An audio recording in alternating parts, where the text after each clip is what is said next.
Okay, everybody, sorry for the little delay. We have some technical problems, but we're here. We already pray, so on the internet you can pray yourself, and we're ready to go into today's lesson.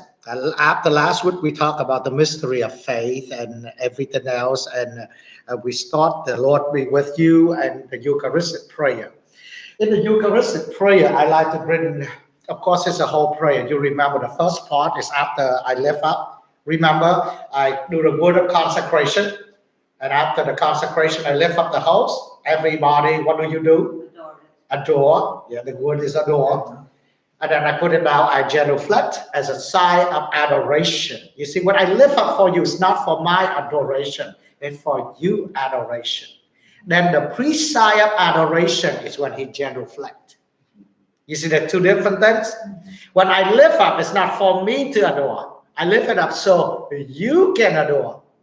And my sign of adoration is genuflected. That is my adoration. Now, certain people do that with a sign, wow, that's fine. But that moment, technically you don't have to do anything. Because when the priest put it down and he genuflect after he left up the host and the chalice, is his sign of adoration. Make sense? And then after that, we say, after adorations and go on. And then he go on and he say, let's pray for all these people. Remember that, right? Most of people use Eucharistic prayer too, which is the shortest one, the full Eucharistic prayer available by the church. And they mark by 1, 2, 3, 4. You see, so I open red is 1, green is 2, blue is 3, and brown is 4. Full Eucharistic prayer given by the church for normal mass. Now there are also Eucharistic prayer for mass with children, but I'm just talking the normal with most of people. There's full Eucharistic prayer allowed in the church. Ain't nothing to do with the seasons. No, it has nothing to do with the season. Yes, thank you. Because sometimes we say, oh, you use it. The 2 is the shortest. So most of the priests use it. I use 2 and 3 back and forth. But always on Holy Thursday, I use number 1.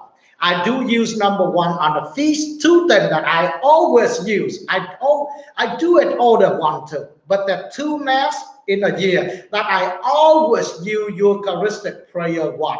The longest form, and I'm going to go into that, is the Holy Thursday, the institution of the Holy Eucharist, and the Feast of Corpus Christi.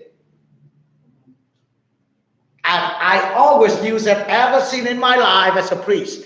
And when I do that, I normally, sometimes you remember, I say, I'm going to use Eucharistic prayer. What you remember that? I say that, and I ask you to listen to the word. It's long, but it's meaningful, it's powerful, because that is actually the whole completion of the true meaning of Eucharistic prayer. I do it on the mass, but 2 a year, twice a year, I always use it ever since I ordained a priest. Eucharistic prayer 1. So basically, the Eucharistic prayer would say, pray for those who gather here, right? Let's read the 2 which you normally hear first, okay? After the consecration, the first part, therefore, as we celebrate the memorial of his death and resurrection, we offer you, Lord, this bread of life and the chalice of salvation. So one more time, we remind of the offering we do. And then after that, we humbly pray that partaking in the body and blood of Christ, we may be gathered into one. So we pray for ourselves. And then we pray for the Pope, the bishop. I always add it on because they give us an option for our Boniface family. Because as a pastor, that's my job, right? I always add it on for our Pope Francis, for our Bishop Stephen, and all the clergy and the Boniface family. Okay? So after we do that, and then we remember the dead. Those are the normal prayer. But in the Eucharistic prayer 1, they bring out a lot. And that's where I want you to open the book to Exodus. It's not yet. Exodus chapter 2. Yeah, chapter 12. We not yet get there, but we get there at the end as we conclude. We briefly mentioned last week about the table. The Vatican II is nice. It's nothing wrong with that. And it's nothing wrong to invite the people to come into the table of the Lord. It is a table, but it's a sacrificial table. It's not a table of your dinner. You know, we here in America, when we use the word the table to eat, we actually, as I'm going through with Jerry to look for the house, the rectory, I begin to learn word like that would be nice for a breakfast table, and then that room is used for the dinner table. I don't grow up with that. And now we have to look for the rectory that have 4 bedroom, 3 bath, and they would say, oh, that room is for breakfast table. And that straight came to my mind. Oh, that's the table of the word, And I don't get used to that in Vietnamese. Man, we have one table. We do everything at that table. Okay? But for the Americans, when we use a table of the word or table, it becomes so, how you call that? So not just specific, but no, it's not holy. What is the word? Like it's so ordinary time. You know what I mean? You use a table to you. It's just like another table in my home. You know what I'm trying to say? It becomes so ordinary time. You understand what I'm trying to say? If you use the word sacrifice, it's bring out the holiness, the sacredness, looking for the sacred moments, right? It's bring out the sacredness of our mystery of faith. As I said, I went with Jerry, and the realtor said, "Oh, this is a formal dining table." And this is the breakfast table. And I go like, I actually never heard of those things until we begin looking for houses. So the word table is nothing wrong, but it's the table of the sacrifice. It's not just a table in your home where people eat either breakfast, lunch, or dinner, or whatever that is. You know what I'm trying to say? So the three things. Why is it the table? But that's fine to use the word table, but the table of the sacrifice. It's an altar of the sacrifice. That's why we call that a sanctuary. Got it? We call the whole area a sanctuary. And with that one, we call the altar. We never call our kitchen table an altar. Exactly. So you see the word? Yeah, it doesn't make it up. It's an altar because it is a sacrifice. It's not a table. It's a sanctuary, right? The whole big one. The church, that's why, what do we use today? When we was thinking to build the church, what did we call? The sanctuary. It's a place where God dwelt. And this is the altar in the sanctuary is the place where God sacrificed himself. And we will get into that about this whole thing. So in the Eucharistic prayer 1, there's a 3 things that mention. Okay, and they say it here. Because I teach more Vietnamese and this, so I have to do it one time, so I don't have to go crazy about back and forth. So you have to bear with me here. Okay, you read the part in English. Okay, skip the part in Vietnamese. Well, because I taught it last week. You will bear what if you follow me. The 3 things. Remember that. And this week, when the name of God being called.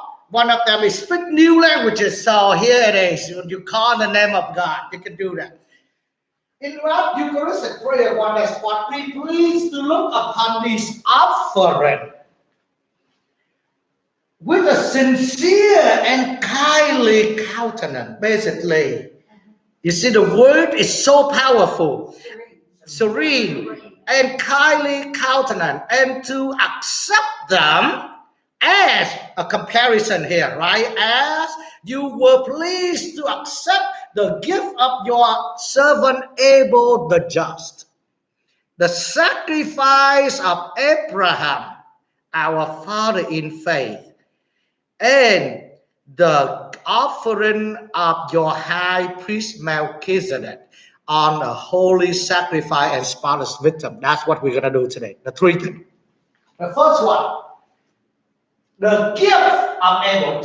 I want you to look at the word the church used so particular. The gift, the isn't that what we do at Mass? You bring the gift. You sacrifice the lamb to offer. Isn't that powerful? I want you to listen to that. It's not just a three thing that from three people. The gift of your servant Abel, the sacrifice, and the offering. Isn't that what we do every Mass? Not just the sacrifice, but the gift we bring, the offering we offer, and the sacrifice of the Lamb itself. Powerful, isn't it? You know, when we read it, we're just like, we're going through it. The gift of your servant Abel, the sacrifice of Abraham, and the offering of your high priest. Okay, and so we're gonna go to one of them at a time. Abel, Abraham, and Melchizedek. Let's do it. The gift of Abel. Oops, copy and paste. That's a problem. See? The gift of Abel. Scripture in Genesis. Remember, after they was being thrown out of the garden in the book of Genesis. They have two sons. Who's that? Abel and Cain. And God wanted to bring ask them to bring the sacrifice. Cain, what did Cain bring? You know, remember Cain killed Abel, right? Did he bring the produce? That was Abel. No. Cain was the farmer. Okay, Cain was a farmer. Abel was a shepherd. Let's keep going. Yeah, that's not how we learn. I like it. Let's be involved. So, since he's a farmer, what did he bring? He brought the fruit of the soil. Not first. The word was very clear. He bring the fruit of the soil, a random offering. When Abel bring the first fruit of the sheep, not just the first, the best, the choice. Today we would call he bring the bride rib of the cow, or the what is it? The prime, or the we have what different level of beef steak choice, and you have the USDA approved, and USDA choice, and USDA prime. So it's not just bring the rib eyes. He bring the USDA prime. He just didn't bring the approved or the choice.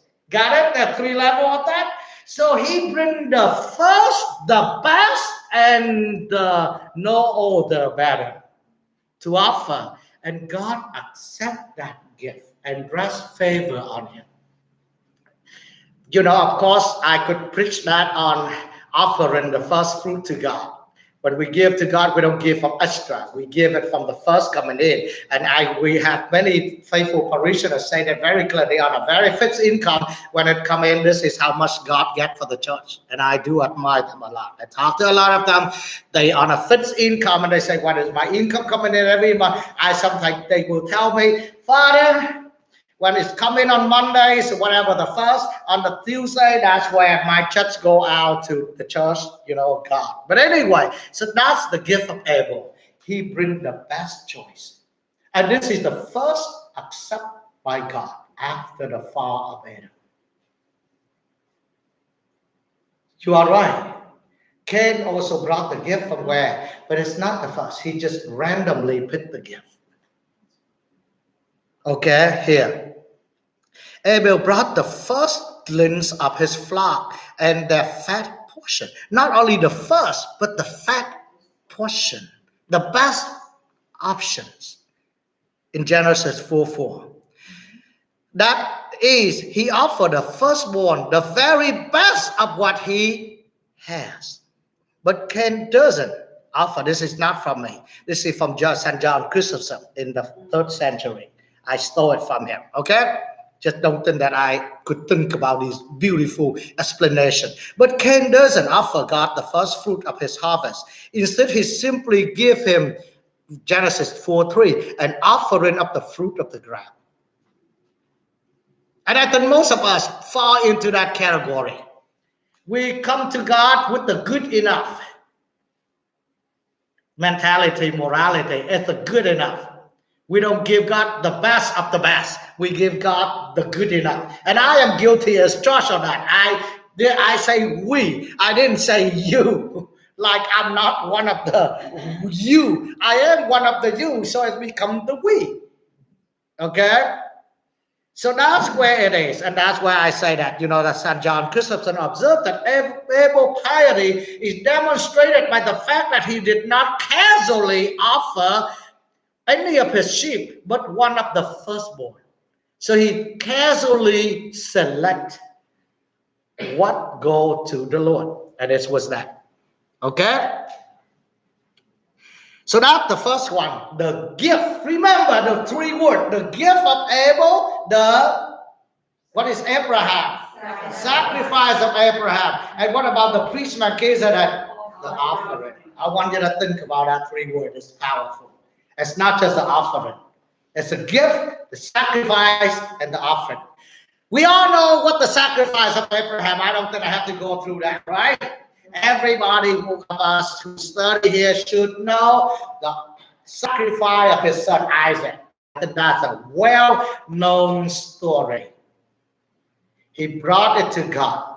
Here is where most people lost and confused the Melchizedek, the offering. A lot of people say, where the heck did he come from? Right? What?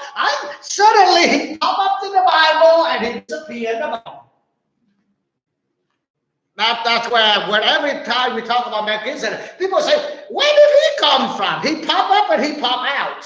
I don't know. I wasn't there.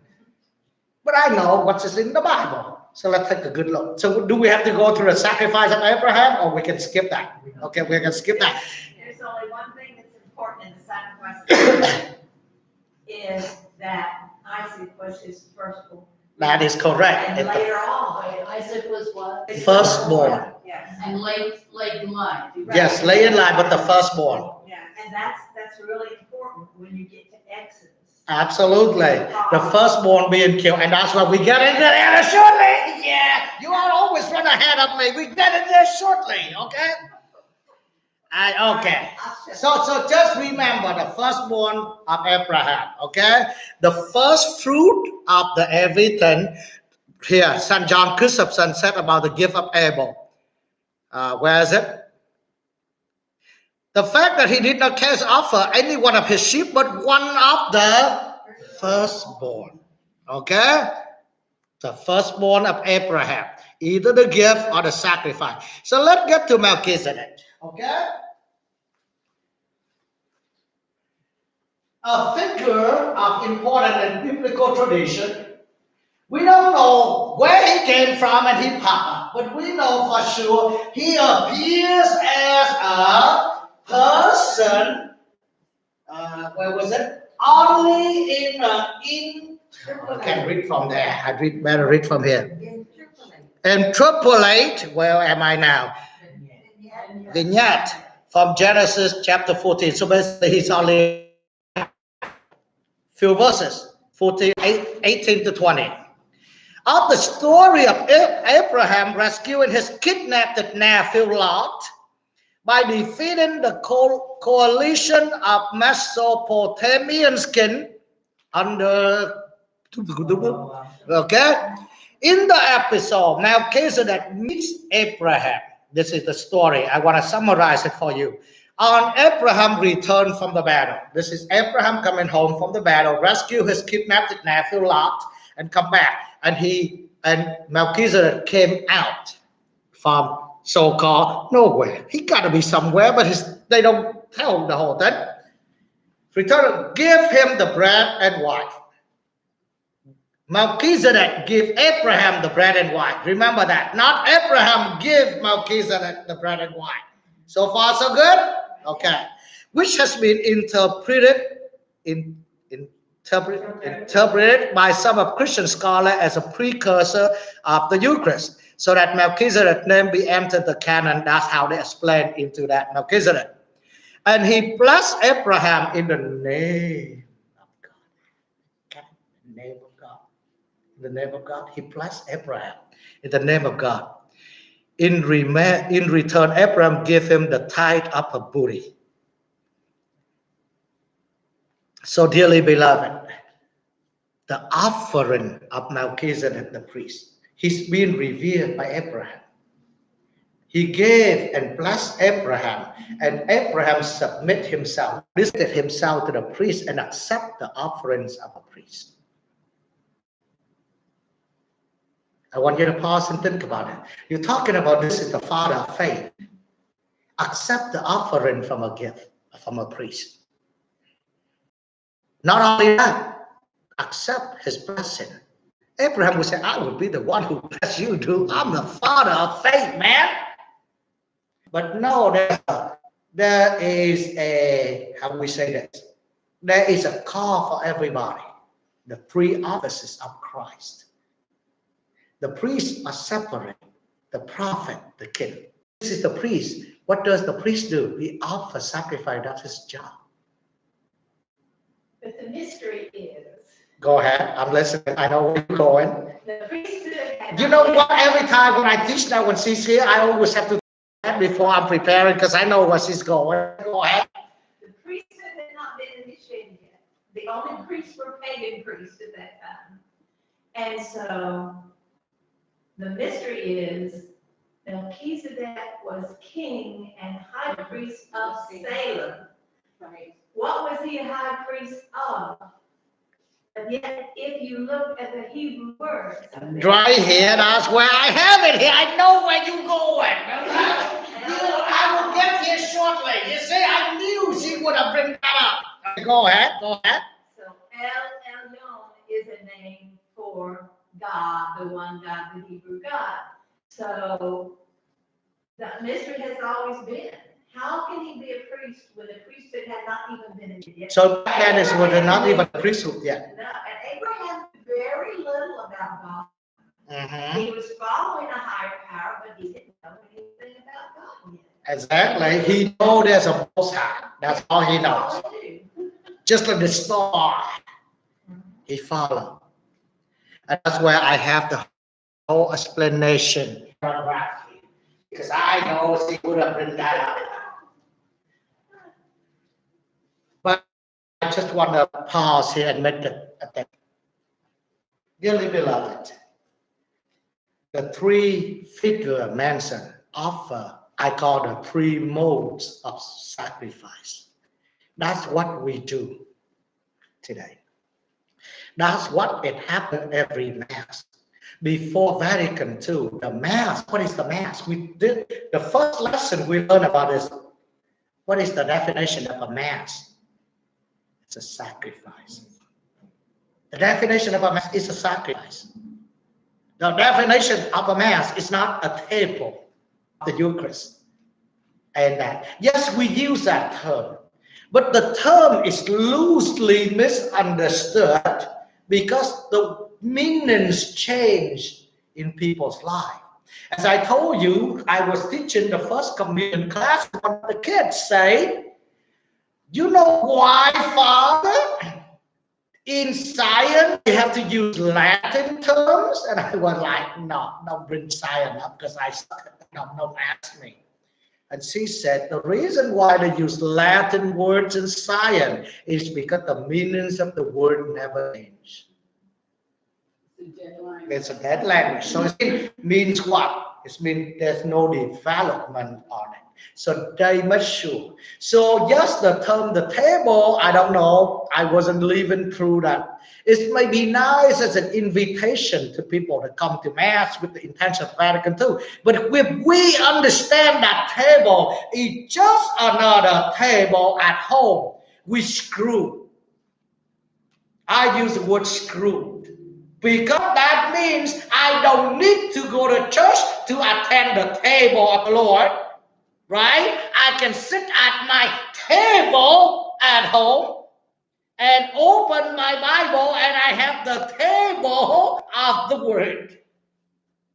The church is screwed if they think that table here is the same as a table at home.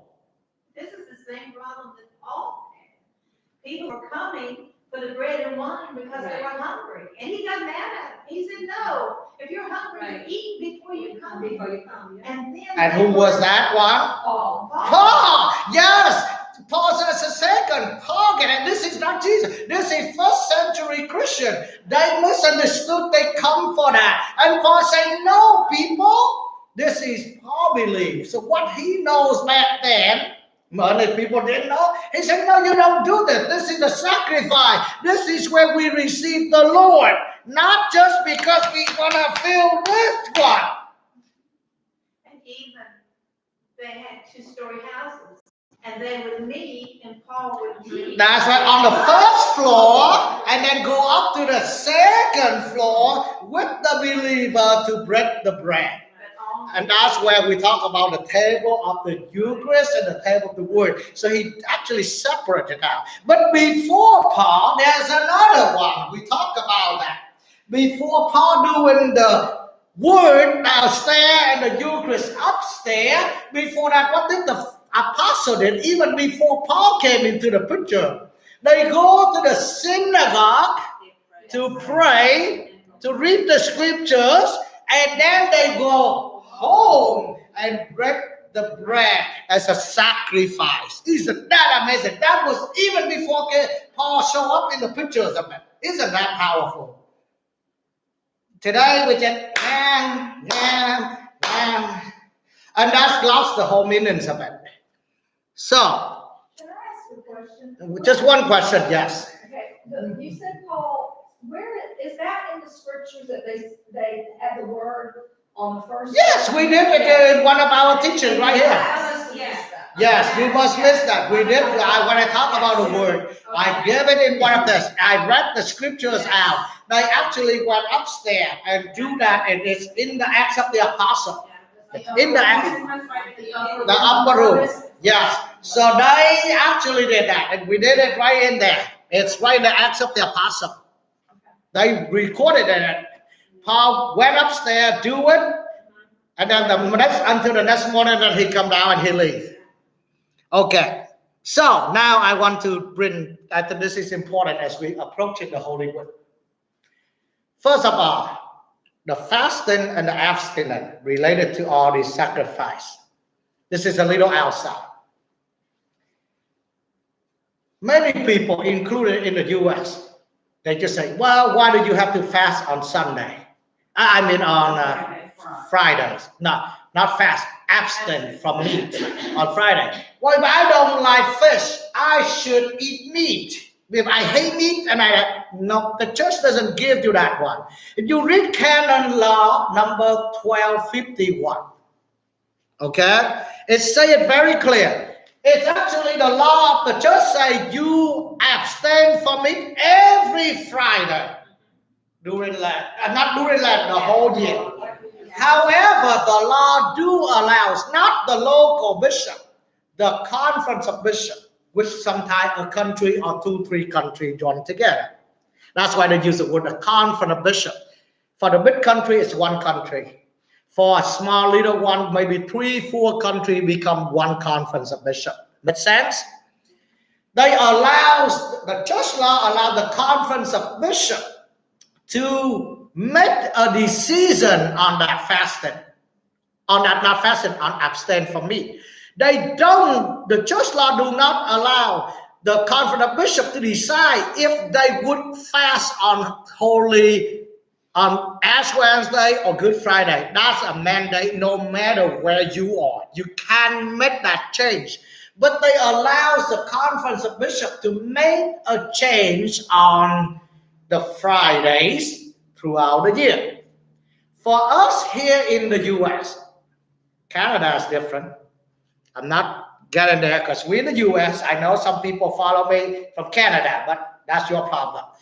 You tell your priest, you ask your priest, okay?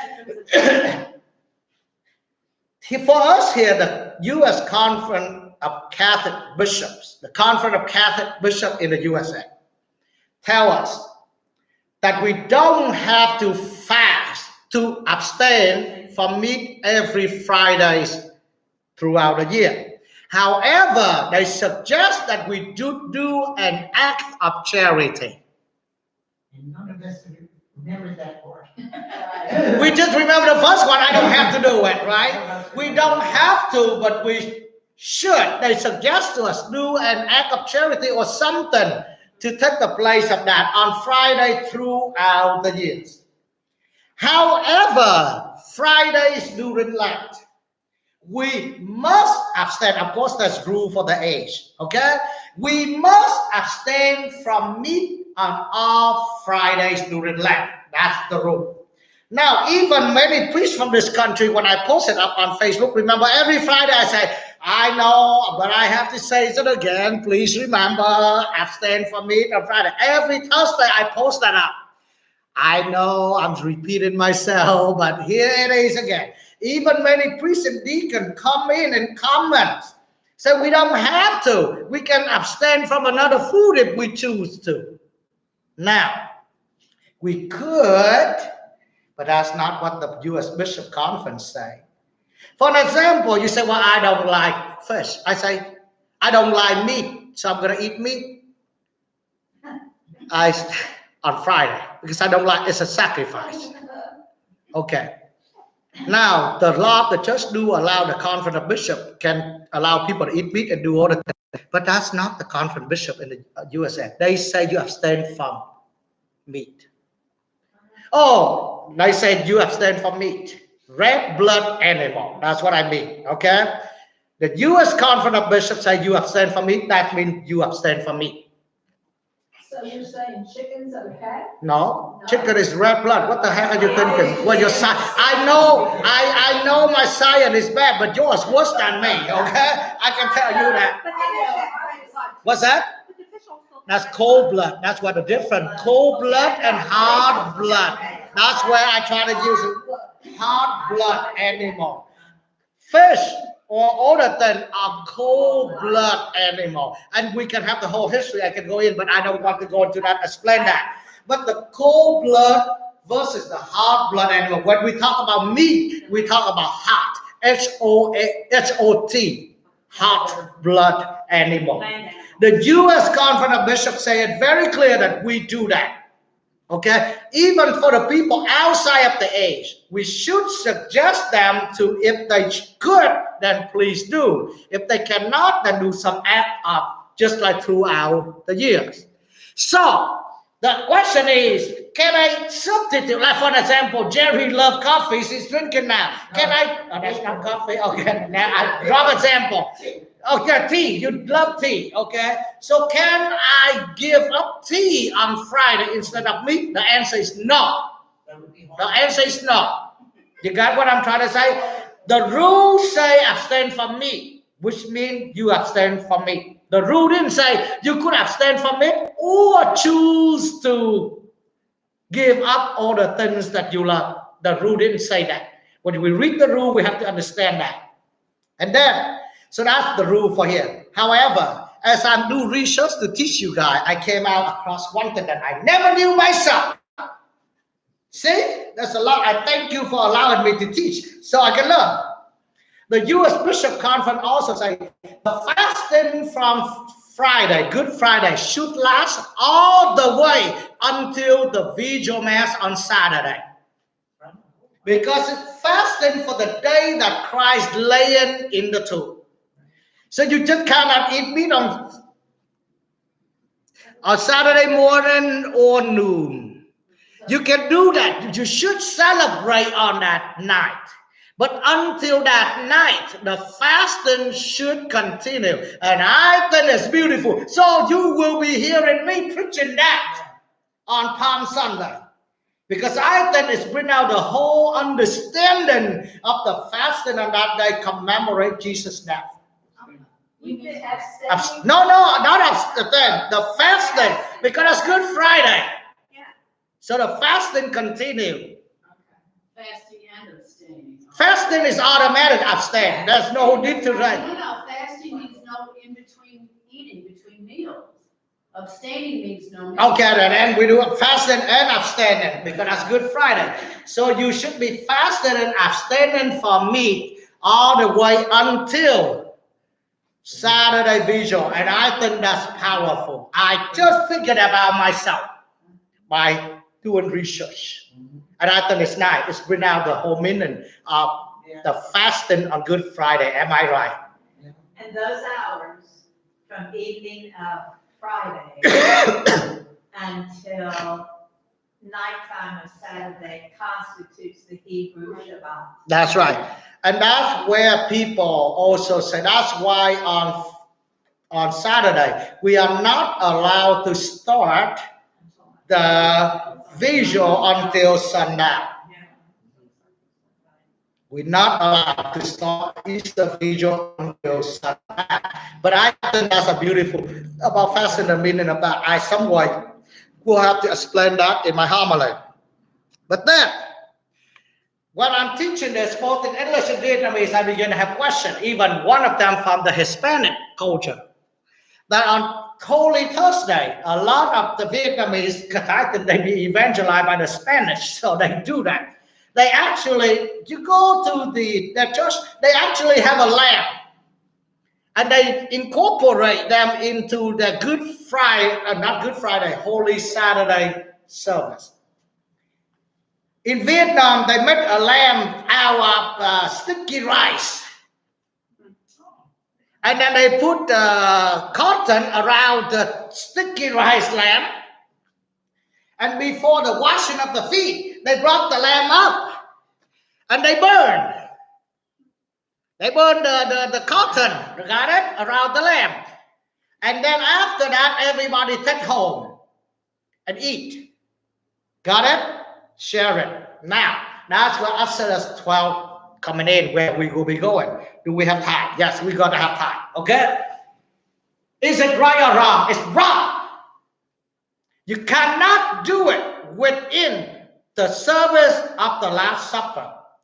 Understanding chapter 12 is the Passover, which we will get into. Yes, the burden, but tell us about. The direction is, let's open that and read. Okay? Chapter 12, begin. I have it up here, but just in case you need it. Chapter 12, the book of Exodus. This month will be stand as a head of the first month of the year. Tell the whole community of Israel on the 10th month. This is what the Lord said to Moses. This is not what the people do yet. Because later on, remember that, we will have promulgation of the Passover. Moses summoned the elder and tell them. So this verse 1 to 20 is not what they do. It's what the Lord give them the direction what to do. So far, so good? 1 to 20 is the Lord direction. And then after that, Moses promulgated and the people do it. So that's 2 parts of that. Verse 3. Every family must procure of Israel a lamb. One piece is our procure. To obtain, to get one, to buy one, to trade for one, to whatever that is, right? Verse 4. If a household is too small for a lamb, along with its nearest neighbor will procure one. So if my family have 3, mom and dad and I, Polo family have 3, his wife, himself, and Daniela. Then, well, but the other one's not at home, so 3. So 2 of us, our family will procure one. You see? In proportion of number, according to what the household consumes. So basically, we do that. Your lamb must be a years old male without blemish. You may take it from either the sheep or the goat. I go with the goat. Now, Okay. people think of a little tiny little lamb. A year-old lamb is an adult lamb. You are looking about today probably 70 pounds. And You know how I know it? I just went to Jerry Scott Tim Huth, my father-in-law, and get a 3 months old, and it's 40 pounds. Okay, 3 months old, I can get a goat out from that, 40 pounds. Okay, so this is not a little. You look it up, 70 pounds, right around that. Okay. Verse 6, you will keep it until the 14th day. Remember, on the 10th day, 4 days later, before that, you procure a lamb. On the 14th day of this month, then the whole community of Israel will assemble. It will slaughter during the evening twilight. Got it? This is the Passover. They will take some of its blood, apply to the doorstep, go on and go on. Do not eat any of it. Okay, verse 10. You must not keep any of it beyond morning. Basically, you keep it at the twilight, you kill them, you slaughter them, you eat them, you put the blood on the door. Yeah. But you don't keep the leftover. 6 of us may not finish the 70 pounds goat. After the meat you come out, probably it's about 25 pounds. How the heck 6 of us going to finish 25 pounds of meat, right? So, you must not keep any of it beyond the morning. Whatever is left over in the morning must be burned up. So that's why probably they put and burn. But remember, this is the old Passover. You can incorporate that with the new Passover of Jesus Christ, because miss the whole point. Jesus is the Passover, the Lamb, not that one. If you want to do it before and separate it from the Thursday. You got what I'm trying to say? You cannot incorporate into that, because Jesus did not do that at the Last Supper. You so far so good? Okay. So the burning probably come from here, but it's very clear. Whatever is left, you burn before the morning. So basically you eat, and then what left over you burn. Over here, when they do it, they burn, and they took that and eat. What the heck? Screw up the whole Bible. If you're going to do it right. You slaughter, you eat, and what left over you burn. You don't burn, and you take that and go home and eat. Keep going. It's quite interesting. But I want to compare this one with the Last Supper because it's so important. Because we talk about sacrifice today, right? It's not the table, the 3 modes of sacrifice. So I want to go outside the book a little bit. That's what I try to do. Number 14.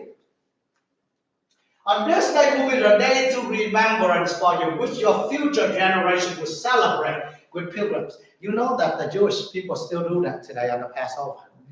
And what it is, on the first day you will keep them forever. And that's his direction, the whole thing. Now, let's see how Moses come down and how well he translate God's direction to the people. Okay? Sometimes it's miscommunicate along the way. This is one of the good things to see how he summarized the direction of the Lord. Okay? So Moses summoned all the elders of Israel and said to them, go procure a lamb for your family and slaughter the Passover with them. See how fast he moved? He said, go do it. Yeah, I just summarized it for you. Then she said, God didn't say how you gonna sprinkle the blood. Moses didn't think people know, so he gave the direction. Then touch a bunch of hyssop. You know what did happen? What happened to the hyssop? When Jesus was on the cross. They gave Give the hyssop as palm. Give him. When you read, connect them. I just bought hyssop seeds because I wanted to plant some. But I want you to make that connection. The hyssop that dip into the blood of the Lamb. You see that connection? That's put it on the door to save the people. It's now the hyssop that give the vinegar to the Lamb of God. Man, when I think, look at that. When I talk, my skin rises up. It's powerful connection.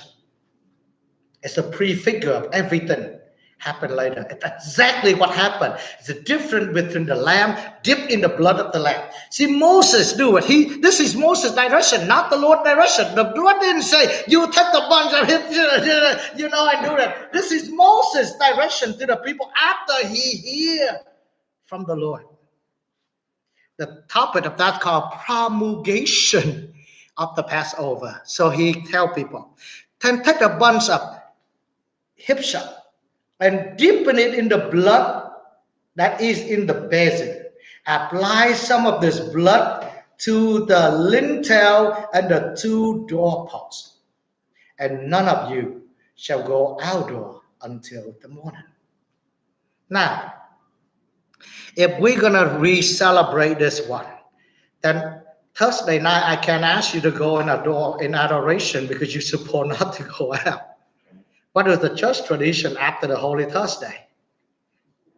We come in adoration. So this year, because of all these pandemics, I will ask people to come, but the sign, so the doorman out there will be open. I will be here.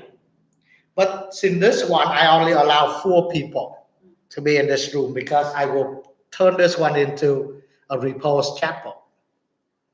You see? So I will have to sign up seats. So I ask people to sign up. Only up to 4 other people want to come. They could remain in the outside church to remain silent. And a Good Friday, you know how we always do that. Then for the Lord going by to struck down the Egyptian, the firstborn, everything we know that. Remember the Lord say on verse 14, which your future generation will celebrate with pilgrimage to the Lord. This is Moses' direction, how he changed it a little to make sense to them. You will keep this practice forever as the statutes of yourself and your descendants. You will keep this practice forever. Yes, Jesus keep that practice until the new practice, the Passover, become now the Last Supper, so-called, the meal of the institution. The Lamb himself, Jesus Christ, slaughtered and killed. Not yet. Let's keep moving. Thus, when you have entered the land of the Lord, the Lord will give you as he promised. You must observe this rite. This rite, which means the Passover here. Every year, you have to observe that Passover to memorial. That's not an event. Remember the word we use, but to what? To participate, but not to that. The word I use, relive. It's make it present. If the event become alive. It's not just to commemorate a past event, but that saving act is still today. It's not he saved us one time and you done. Isn't that what the Mass is about? It's a relief of the sacrifice of the Son of Man itself. It's become alive, and that's happened every time. Listen to this. This is powerful. When you see me bold, it means it's important. When it's red, it's really important. You know how my basic code for myself. And then you will see it blue, so that important, but not that really important. That's my code for myself when you look through. Verse 20 said, when your children ask you, what does this rite of yours mean? If you know that now if the Jewish Passover, at the beginning of the meal, the children always stand up. One of the children of the house would stand up and ask this question, what does this rite of yours mean? And the elder will reply exactly here. It still happened today. You know that. They eat this meal on the Passover. One of the child of the house would stood up and ask. And then the elder of the house would stand up and answer. It is the Passover sacrifice of the Lord, who passed over the houses of Israelite in Egypt. When he struck down the Egyptian, he delivered our houses. I want you to make that comparison. You see, I wrote it in capital letter. He struck down the Egyptian. He struck down sin. Aren't there 3 questions the children ask? Yes. He deliver our house. What does that mean? Deliver our soul from the darkness of sin. Or should I change the word darkness? Slavery of sin. Because that's related to deliver them from slavery into freedom. So instead of darkness, I think I should change the word into slavery, right? Slavery of sin. What that comparison? God, Then the people knelt and bowed down. And the Israel went and did as exactly the Lord have commanded Moses and Aaron. Go ahead there. in the event, which is the first and actual Passover, That is correct. God redeems Israel through the sacrifice of the firstborn of the Egyptians. Mhm. And later on, he separates out the Levite firstborns to initiate the priesthood, which again will redeem the Israelites. The priesthood, remember that. Through The priesthood. The firstborn of the Levi became the priesthood to offer sacrifice. So to redeem the people through the ministry of the priesthood.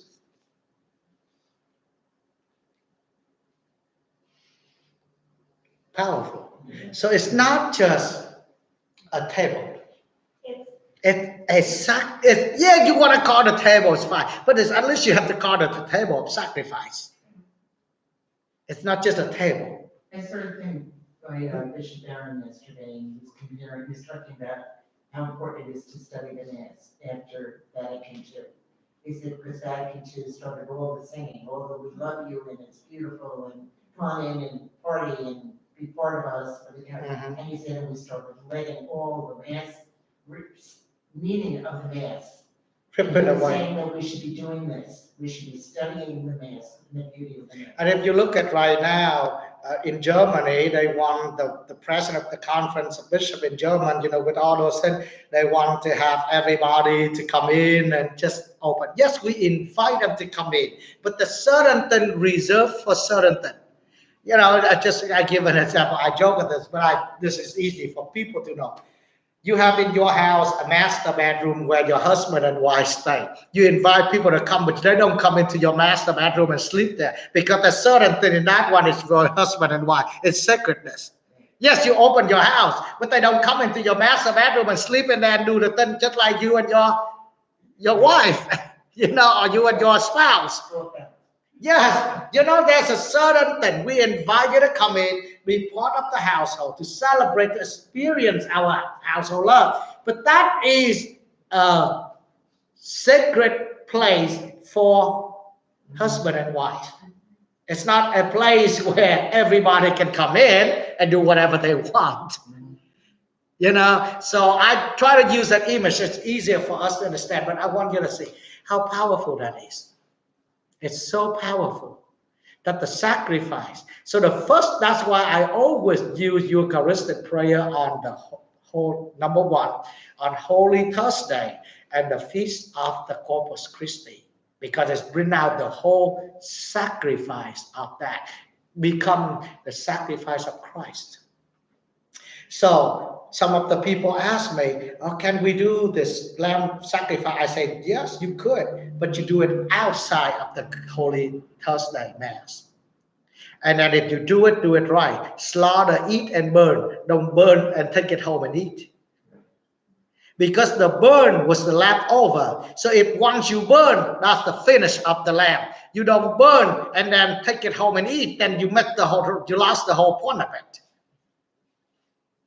And I don't mind. If I live in a really small, gathered community, in most of the country, every church is 3 miles away from each other. So that's why we have bells. I don't want to do that. I probably slaughter the lamb and we eat and we do those things. I do that. But it's going to be outside of the Last Supper. They don't do that in the Last Supper. And the sacrifice is so important. But the key word on today's lesson, I want you to focus on that. It's a sacrifice at Mass. It's not just a table. If you want to use the word table, it's a lamb, but the table of sacrifice. That Christ himself is now the lamb being sacrificed to struck down our sin and to deliver us from slavery of sin. It's not longer the lamb, the firstborn of the Egyptian, the blood, but the blood of the lamb, Jesus Christ itself, is now doing all that. And that now for us becomes the permanent celebration, not just every year, but every Mass. It's not every year, but it's become an every Mass. We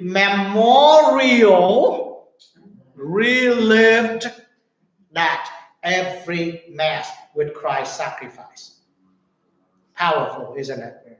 And as comparison, as I said, with Abel, with Abraham, and with that, pleasing and acceptable.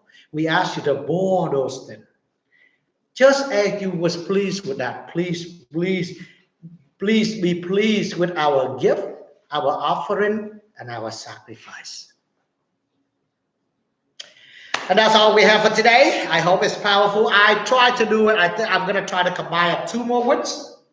That's next width and the width of the Holy Width. No, I can't do the width of the Holy Width because I have Mass in the diocese at 11. And I don't want to do the width because I could do two more lessons and finish. And I try to finish it. What about we do it on Wednesday? The last Wednesday before, not this next week, but the width of the Holy Width. Okay, so next week, Tuesday, the following week. Yeah, I remind you, because I want to finish this before the Easter. Yeah, you do it after Mass at 9. Yes, that is correct. I will do it after Wednesday morning Mass. It makes sense to you? Because I like to finish it. And after this, I want to go, I think we'll want to let you guys have a break. But if I'm doing this teaching, it's going to be long. We might just slowly that. And I'm going to have some of you guys help to do the teaching as well. Is this Catechism of the Catholic Church, because that is our faith. I think it's important. We talk about the church said, but we actually never read what the church said. So the book of the Catechism of the Catholic Church will be the book, and we will go through it. And I'm telling you, it's probably 3 years program. But I wanted to read through it and understand. The book called the Catechism of the Catholic Church. But I think it's important. So I don't know how you guys want it, but let's take a break first, okay? And we slowly go into that, okay? It makes sense because we always say the church said, but we really don't know what the church said. We never read it. So stop telling me what the church said. You should tell me somebody said the church said. Don't ever tell me what the church said when you never read what the church said. If somebody told me what the church said, and that somebody was being told by somebody else, and if somebody told, remember how they're going to miss through it. So let's go back to see what the church really said. And that's the Catechism. I think it's the best book available for all Christian Catholic, but the books that nobody read. Well, then on the Wednesday, you have adoration, so we're going to skip adoration that day because we're going to do adorations on the next day. Does that make sense to you? Okay, and that's all for today. Thank you, and we will try to do that.